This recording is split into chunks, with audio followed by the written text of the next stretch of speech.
રાજકોટમાં online game પર પ્રતિબંધ બાદ પ્રથમ ગુનો નોંધાયો છે। ગાંધીગ્રામ પોલીસે 3 આરોપીને ઓનલાઈન જુગાર રમતા પકડી પાડ્યા છે। ઓનલાઈન એપ્લિકેશનમાં વરલીના આંકડાનો જુગાર રમતા પોલીસે પકડી પાડ્યા હતા। કેન્દ્ર સરકારના ઓનલાઈન ગેમ પર પ્રતિબંધ મૂક્યા બાદ રાજકોટ ગાંધીગ્રામ પોલીસની મોટી કાર્યવાહી। જુગાર ધારાની કલમ 12 મુજબ કાર્યવાહી કરીને 25,000ના મુદ્દામાલ સાથે ધરપકડ થઈ છે।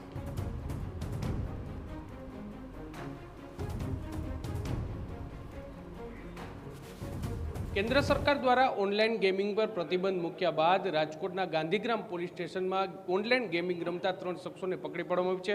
आप जे प्रकारे दृश्यो जोई रह्या छो कि गांधीग्राम पोलीस छे तेमना द्वारा जे ऑनलाइन एप्लिकेशनना माध्यमथी जे वरलीना आंकड़ानो जुगार रमता 3 शख्सों छे तेने पकड़ी पाडवामां आवी छे। सुमेर कुरेशी, अनीस कुरेशी अने मोहम्मद कुरेशी नामना 3 शख्सों ने जुगार धारानी कलम 12 मुजब जे त्रणेयनी धरपकड़ करवामां आवी छे ने कुल 25,000नो मुद्दामाल छे ते पकड़ी पाडवामां आवी छे। महत्वनुं छे कि ऑनलाइन गेमिंग ने लईने केंद्र सरकार द्वारा ताजेतरमां ज जे निर्णय छे ते जाहेर करवामां आव्यो हतो ने लोको छे ते जुगारनी लतमां न चढ़े अने जे लोकोना घर बर्बाद न थाय ते माटेनो आ महत्वनो निर्णय छे ते लेवामां आव्यो हतो। परंतु जुगारीओ छे तेमना द्वारा अलग अलग नुस्खाओ अपनावी अने ऑनलाइन गेमिंग छे ते रमवामां आवती हती अने आ ज वातनी बातमी गांधीग्राम पोलीस स्टेशनने मळता तेमना द्वारा आ जे 3 शख्सो छे तेनी धरपकड़ करवामां आवी छे अने कायदेसरनी कार्यवाही हाथ धरी छे।